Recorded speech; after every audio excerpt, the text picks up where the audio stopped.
Rahby Digital, haki na ukweli. Sapoti Rahby Digital leo kwa kununua t-shirt nzuri na bora kabisa kwa bei ya shilingi 50,000 tu. Mapato yote yatatumika kukuza na kuimarisha huduma zetu ili tuendelee kukuletea kazi bora zaidi. Weka oda yako sasa. Kumbuka kuwa malipo haya ni kwa ajili ya sapoti na sio biashara ya kawaida. Na kwa atakaojiunga na programu hii watatambuliwa rasmi kama wanafamilia wa Rahby Digital. Tushirikiane kuijenga Rahby Digital. Kwa pamoja tunaweza. Taarifa rasmi ya pamoja iliyotolewa na Uingereza, Ufaransa na Canada inaionya Israeli kuwa itaiwekea vikwazo ikiwa itaendelea na kuzuia kuingiza msaada wa chakula au itaendelea na mauaji yake kule Gaza. Na kusalimu, assalamu alaikum, amani iwe nawe, peace be upon you. Bila shaka unaendelea vyema na majukumu yako, unaendelea vyema na kila kitu chako. Ujio wangu ni wa mazungumzo ya kawaida ya mimi na wewe ambao huwa tunazungumza karibu kila siku. Hivi karibuni tutakuwa na kipindi kipya hapa kupitia Rahby Digital. Tutawaletea kipindi kipya ambacho kitaongozwa na kijana wetu Samir, ambaye atakuwa anatuelezea zaidi masuala ya anga. Yeye ni mtaalamu wa masuala ya anga, ni mwanafunzi kutoka chuo kikuu cha UDOM. Atakuja atupashe uzuri kabisa elimu kuu kuhusu masuala ya anga, sayari na vitu vingi ambavyo vinahusu masuala ya utafiti wa anga na vitu vingi vizuri kabisa atakuja kutuletea hapa. Yes, nadhani tuanze kutoa fursa kwa wengine. Yani tuanze kutoa fursa ya kupata ladha tofauti kiasi kwa watu wengine ambao kwa wanafahamu mambo mengi kupitia hapa kwa Rahby Digital. Ni katika ule mpango wetu wa uboreshaji wa matangazo yetu hapa na ambao unaendelea hivi sasa. Unaweza kushiriki na wewe katika uboreshaji wa channel yetu hii ya Rahby Digital kwa kuchangia kile ambacho unaweza kuchangia. Lakini ukitaka kuchangia kwa kuwa na t-shirt kama hii niliyoivaa mimi, hizi t-shirt tunatoa kwa shilingi 50,000 tu kama mchango. Lakini yote tunaingiza kwenye maboresho ya uwezo wetu wa matangazo wa channel ili tuweze kukuondolea hizi baadhi ya kelele ambazo unazisikia kwa pembeni, lakini inabidi tuongee kwa sababu tukisema tusubiri kukae kimya kabisa basi hatutozungumza kabisa. Tunavumiliana kwingine ili tuweze kuendelea kuongea. Yes. Israeli imeruhusu msaada kiasi wa chakula kuingia na taarifa zinaonyesha kati ya malori 5 mpaka 9 huenda yakawa yameruhusiwa kuanza kuingia ndani ya Gaza kwa kile ambacho wanasema kuwa wanadhibiti mtiririko wa usambazaji ili misaada isiende kudondokea kwenye mikono ya Hamas. Hii ni taarifa ya Israeli. Kwa hali ya kawaida ni zaidi ya malori 500 yanatakiwa kwa siku ili angalau yaweze kukidhi kiasi cha watu 2.3 na asilimia zaidi ya 92 ya watu wanahitaji msaada. 2.3 wakazi wa Gaza, roli 7 mpaka 9 zimeruhusiwa kuingia baada ya mzingiro wa wastani wa siku 76 bila ruhusa ya kuingiza chochote. Sasa ni kama vile unachukua tone la maji unaenda kudondosha baharini. Sidhani kama kuna chochote. Nafahamu kwa nini wameamua kufanya hivi, kwa sababu tayari kuna taarifa ambayo nilikupa hapo awali kuwa Uingereza, Ufaransa na Canada wametishia kuiwekea vikwazo Israeli ikiwa itaendelea na msimamo wake wa kukandamiza watu wa Gaza, kufanya mashambulizi Gaza, lakini kuzuia misaada ya chakula. Kwa hiyo kinachotokea ni ile taarifa iliyotolewa ndani ya Israeli kuwa wameamua kuruhusu misaada kwa sababu ya kulinda utaratibu wao, kulinda washirika wao wa kimataifa au kulinda diplomasia yao kiasi fulani. Ndio maana kama vile wanaonyesha kuwa tumeruhusu misaada. Unakaa unajiuliza kuwa nilikuwa naomba shilingi 100, sasa nimepewa shilingi 2. Sasa sijui kama kuna chochote ambacho utakuwa umepata kwenye hiyo shilingi 2 kwa sababu mahitaji yako ni shilingi 100 lakini ambacho kimeletwa kwako ni shilingi 2. Ndio kile ambacho kinachotokea Gaza hivi sasa, kuona kuwa Israeli imeamua. Lakini kwenye hili kuna uhalisia wa mambo. Mbona vitu kama vile haviko sawa?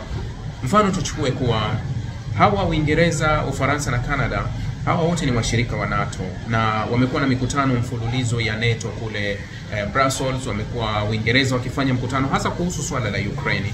Wastani wiki 2, wiki 3 zilizopita wamekuwa na mfululizo wa mikutano ya kukutana. Katika kipindi cha wiki 2 zilizopita na hii mara ya 3 wanakutana, tayari wameweka vikwazo mara 2 kwa Ukraine. Kwa Urusi, wameweka vikwazo kwa Urusi mara 2 hawa washirika wa NATO. na wanakusudia kwenda kuongeza vikwazo vingine kwenye benki za Urusi kwenye mkutano ambao watakutana hivi karibuni. Yani wastani ndani ya wiki 3 wameweka vikwazo mara 3 kwa Urusi vya sekta mbalimbali. Tunazungumza miezi 19 ya uvamizi wa Israeli ambao picha na video unazipata na unaziona. Mashambulizi ambayo hayahitaji ushahidi wowote kuonyesha kuwa ni uhalifu yanaendelea, lakini wanamwambia kuwa tuta ikiwa. Miezi 19 hakuna hata nusu ya kikwazo ambacho Israeli amekutana nacho. Tunazungumza mashambulizi ya droni za Urusi na Ukraine katika siku za karibuni zimepelekea Urusi kukutana na vikwazo mara mbili kwenda mara 3 ndani ya wiki 2 tu zilizopita. Lakini tunazungumza miezi 19 ya mauaji ya halaiki kule Gaza. Wazungu wanatishia kumwekea Israeli vikwazo. Wanatishia, sio kuwa wamemwekea vikwazo. Sio, umeelewa hii double standard inayoendelea? Katikati ya hilo, hawa wazungu wote bado wanapeleka usaidizi wa silaha kwa Israeli. Yani mara kadhaa huwa wanasema kuwa mwanao mtukutu akichukua gari anagonga watu hovyo, unamnunulia gari zingine 2, halafu unamwambia huku unalalamika kwa watu, huyu mtoto hasikii kabisa, akitoka anaenda nagonga watu hovyo. Hali ya kuwa umemnunulia gari zingine 2 ili afanyeje? Aende akagonge vizuri. Kama ulikuwa na nia ya kweli ya kudhibiti tabia za mwanao nje, ungeuza gari iliyopo na wala usingemnunulia nyingine. Lakini hizi nchi bado zinaendelea kusambaza silaha kwa kiwango cha hali ya juu. Kuna kesi ambayo imefunguliwa na wanaharakati kule Uingereza, hasa kwa kile ambacho Uingereza inatajwa kuwa ilidanganya kuwa imesitisha usaidizi wa kijeshi kwa Israeli tangu mwaka jana. Lakini taarifa inaonekana kuwa toka wamekaa madarakani hawa wa Labour miezi 4 wamesafirisha silaha nyingi zaidi kuliko miaka 4 ya wa conservative walivyokuwa madarakani. Manake kuwa tangazo la kusitisha leseni 35 la mwaka jana za Israeli za mauzo ya silaha si halisi. Ndio maana wanasheria wa Uingereza wameifikisha mahakamani serikali ya Uingereza kwenda kujibu kuwa kwa nini inawahadaa na kwa nini inadanganya na kwa nini imeendelea kutoa usaidizi wa silaha kwa Israeli. Uingereza, Canada, Ufaransa zinasema zitaiwekea vikwazo Israeli kwa vitendo, lakini kwa maneno vitendo vyao haviashirii uhalisia na ukweli wa kile ambacho tunakiona. Nimeona taarifa ya waziri mkuu wa Qatar, Mohammed Al-Thani, analalamika na anasema kuwa mashambulizi ya Israeli Gaza ambayo wastani kwa wiki 2 yameua watu 500 yanakiuka, anasema kuwa yanaenda kuathiri makubaliano ya usitishaji wa vita. Jamani, hii kauli ni halisi? Tuseme ni kweli kuwa Israeli haya mashambulizi yake yanaenda kuathiri mazungumzo, au wamesahau ni wiki 2 zilizopita kuwa wao ndio wamepiga mstari kabisa kuwa hakutokuwa na mazungumzo na amani kwa Israeli, kwa sababu Israeli hafanyi yote bila kupewa ushawishi na Marekani au bila kupata usaidizi wa Marekani. Marekani anachukua ufadhili wapi wa fedha ambazo za kuchezea, ikiwa nyumbani kwake kuna homeless zaidi ya 1 milioni wako mtaani ambao wanahitaji chakula, wanahitaji kila kitu ndani ya Marekani. Lakini Marekani anatumia mabilioni na mabilioni ya fedha kupeleka wapi? Kupeleka Israeli. Fedha zinatoka wapi? Tunazungumza Qatari akisaini agreement ya zaidi ya 1.2 au 1.4 trillion na Marekani. Sasa kama yeye anasema Israeli ameenda yani amekwenda kuua yale malengo ya kumaliza vita Gaza, yeye kwa makubaliano na Marekani tutafsiri kuwa ni nini? Ile ilikuwa ni kitu gani? Kwa sababu hapakuwa wala hakuna nchi yoyote duniani ambayo inaweza Israeli ikaisikiliza zaidi ya Marekani. Marco Rubio akiongea na vyombo vya habari jana anasema kuwa Marekani inafahamu kila kitu kinachoendelea Gaza na inaunga mkono kile kinachoendelea Gaza. Kwa hiyo yale mazungumzo na zile drama ambazo zilikuwa zinaendelea kwa usitishaji wa vita wakati Trump anaelekea Mashariki ya Kati zilikuwa ni hadithi. Nadhani niliwaambia mapema kabisa msiweke matumaini makubwa sana, zile hazina ukweli wote. Waziri Mkuu wa Qatar anasema kuwa mazungumzo yanayoendelea Qatar kati ya Hamas, Israeli na wawakilishi wa Misri hayaendelei chochote, wala hakuna chochote kipya kinachoendelea, isipokuwa wapo wala hakuna utaratibu wowote unaoonekana kuwa unaweza ukamaliza vita. Sasa kama wangekuwa na nia ya wao ya kuona hakuna kinachoendelea kule Gaza, walitakiwa mapema kabisa wamuwahi mfadhili mkuu wa vita ambaye ni Marekani kumwambia kuwa hatutoingia mkataba wowote na wewe kwanza Trump, kabla hujafika Mashariki ya Kati. Tunataka tuone kwanza usitishaji wa vita na makubaliano yametokea kule Gaza na kila kitu kibaki, ndio sisi tutakubaliana na wewe kuja kuanza kufanya Mwandishi wa habari aliandika kitabu kimoja anaitwa Bob Woodward. Ameandika kitabu kinaitwa War. Katika kile kitabu anasema kuwa kuna nchi za Kiarabu zilifuata Marekani, hasa zikamwambia kuwa, kwa matamko zikamwambia kuwa zenyewe zinaunga mkono kabisa vita inayoendelea kule Gaza. Zinaunga mkono, japo hakuzitaja, lakini amesema kuna nchi zilimfuata Marekani zikamwambia kuwa sisi tunaunga mkono kabisa kile kitu kinachoendelea. Hebu rudi nyuma, wakati mpango wa Trump wa kuondoa watu wa Gaza, Emirates ikatajwa kwenda kabisa White House kutuma wawakilishi kwa kumwambia Marekani kuwa ni lazima uishinikize Misri ipokee watu. Yani mpango wa watu wa Gaza kubaki pale usiwepo, Emirates ikisema kuwa ni lazima mpango wa Trump utekelezwe. Huyu ni mmoja wa wale walio karibu ambao walisaini makubaliano makali kabisa ambayo yametaka hivyo. Lakini mnakumbuka mkutano uliofanyika Misri mwezi wa 3 mwanzoni, ule wa Waarabu wa kukusanya fedha. Kuna nchi za Kiarabu hazikuhudhuria wala hazikutuma viongozi wao wa ngazi za juu, ikiwemo Emirates, ikiwemo Saudi Arabia. Unajua kwa sababu gani?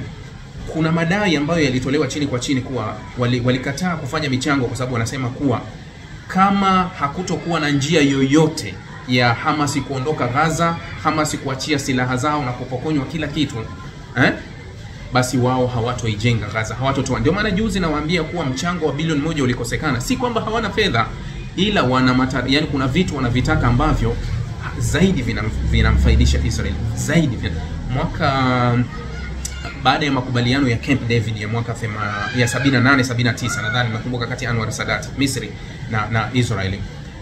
Mwaka 82 Israel ilianzisha vita ya Lebanoni. Vita kubwa sana.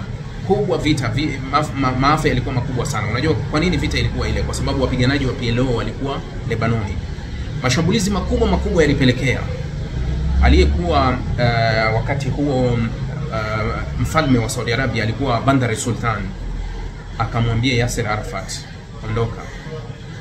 ondoka Beirut, halafu sisi tutalishughulikia hili swala. Na aliondoka kweli, hakubaki Beirut, akaondoka, na ikalazimishwa wanamgambo wapokonywe silaha. Ndio kilichopelekea PLO kuondoka Beirut wakati huo. Lakini mara hii unamsikia Jordan anasema kuwa anapendekeza pendekezo la amani ambalo linataka Hamas waweke silaha chini, wapiganaji 3000 wa Hamas waondoke na wale viongozi wao wote waondoke Gaza. Sasa unakaa unajiuliza kitu kimoja, dhamana nini?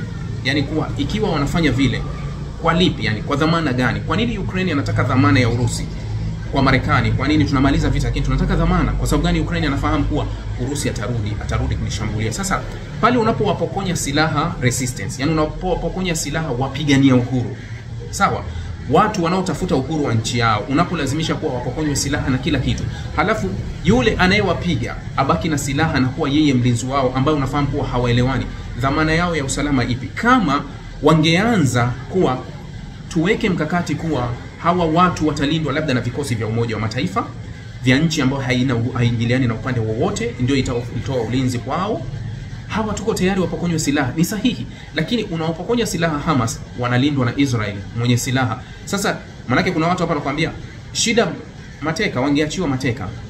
Kila siku nawauliza, kule West Bank, ukingo wa magharibi, ambako Wapalestina 1065 mpaka sasa wameuawa katika kipindi hiki.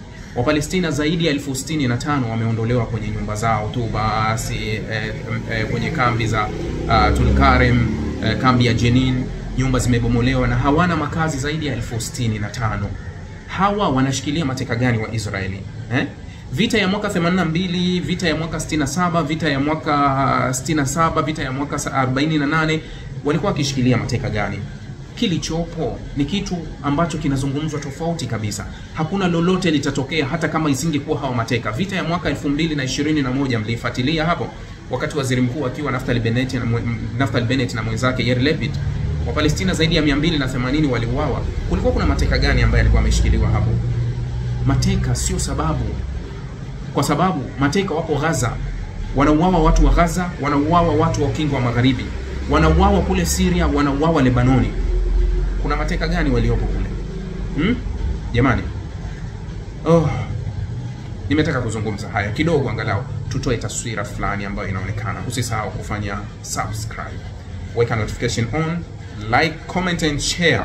ili watu wengi kidogo waweze kufika kutuangalia na kujua nini kinachoendelea ulimwenguni. Asanteni.